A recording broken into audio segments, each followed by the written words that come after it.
James, you asked, listening to Bashar, it's impossible to find words to... You asked what's going on the ground. The answer is Golgotha is in place and it's in train.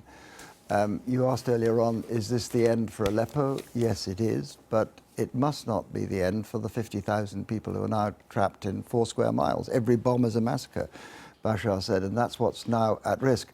Look, the West, I'm afraid to say, these last 5 years has deliberately and almost thoughtfully put itself in the position, manoeuvred itself into the position where it is now an impotent bystander. It has no leverage. It has leverage to do one thing now, and this has got to be the first priority of the entire Western effort, is those 50,000 people. There must not be another Srebrenica. I remember the aftermath of that. I was in Bosnia when it happened. Exactly the same conditions are now being repeated.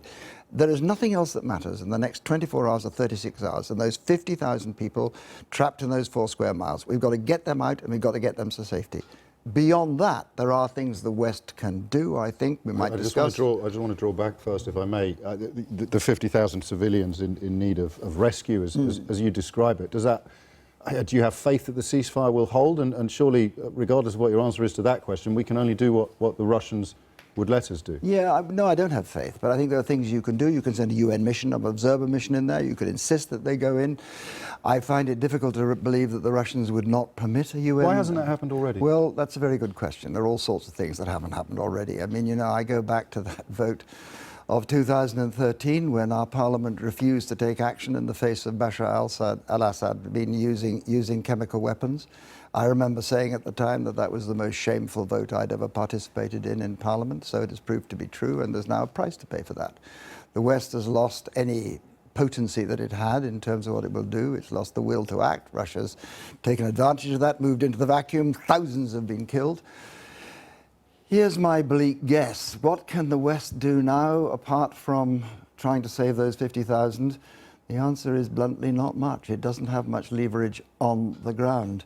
So moving away from the guess and well, back let me tell you what I think might happen next, please, perhaps. Yes, of course.